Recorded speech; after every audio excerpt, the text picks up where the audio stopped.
I'm Dr. James Doran, and today I'd like to talk to you about ways to minimize pain associated with back spasms. While back pain from a strain or a sprain is always hard to deal with, back spasms can be a whole different animal. They're often a protective mechanism that helps stabilize an area of the spine that's been injured. When a joint in the body is injured, the muscles that surround that area will tighten to prevent it from being compressed or stretched. Back spasms are painful and restrictive. However, there are things you can do to minimize that pain and reduce the amount of time that these muscles are in spasm. Let's take a look at some options and discuss some of the benefits. Rest is important, but this doesn't mean necessarily strict bed rest. You should avoid any activity that aggravates or causes a spasm. This can include heavy lifting and certain exercises that stress the area. Walking can actually help loosen up tight muscles in the back. If you choose to include walking to deal with a spasm, make sure you don't overdo it. Slow down your normal pace, maintain good posture, and limit the distance or time you walk.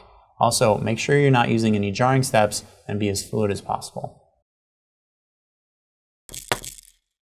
If you choose to use an anti-inflammatory medication, ibuprofen and naproxen are most commonly prescribed. Muscle relaxants can also help to ease the spasm, but can sometimes fool us into thinking our problem is relieved when it's really just hidden. A product that we frequently use in the office is called BioFreeze. It's an analgesic gel that goes on without any smell and also helps to relieve both the pain from the spasm as well as the spasm itself.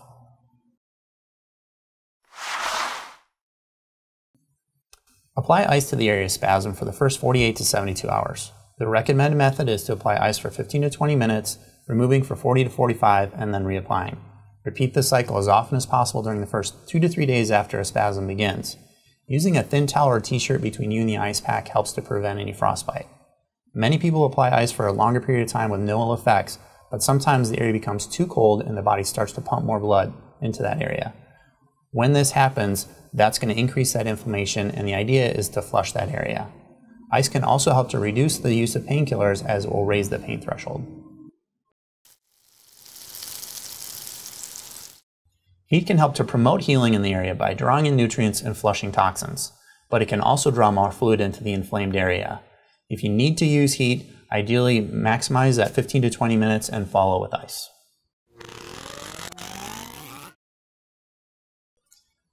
Once the inflammation has been reduced, you can begin doing gentle stretching exercises using a foam roller and exercise ball. Stretching these muscle fibers can help relax and further soothe the back spasm. So go ahead and have you get right down on the floor, and you want the foam roller basically perpendicular to the spine. And go ahead and rest right on there, and you're just going to roll on that. Go to about where the belly button would be, and then you can roll up all the way up to the top where the trapezius or just above the shoulder blades are. And a lot of times by bringing the arms in and crossing those over, that helps open up the shoulder blades that will help move more of those segments of the spine and also get to those muscles that are tight along the shoulder blades.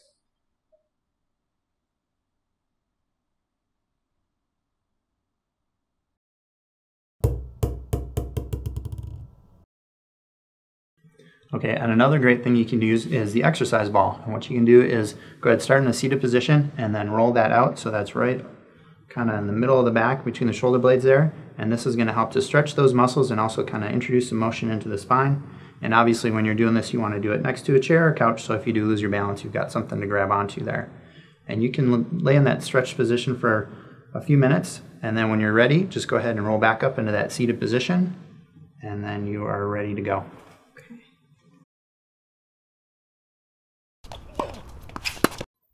If need be, you can use a tennis ball to focus on a specific muscle group. Simply place the ball on the floor and lie on top of it, positioning it underneath the tender spot in your back. If this is too painful, try putting the tennis ball on the bed instead, as this will reduce the pressure on your back. Ideally, you want to relax, keep breathing, because breathing will help. And if you find that after a few minutes the pressure is lessened, you can then move the ball to another spot and repeat as necessary. If after 72 hours of ice, ibuprofen, and stretching the spasm hasn't relieved, you should really visit your chiropractor.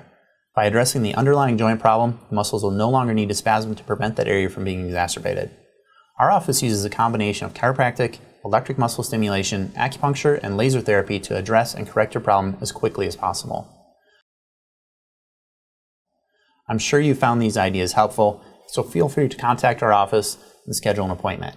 Call 303-463-0722 or visit us on the web, westdenverchiropractor.com. I'm Dr. Jim Doran, and thanks for watching.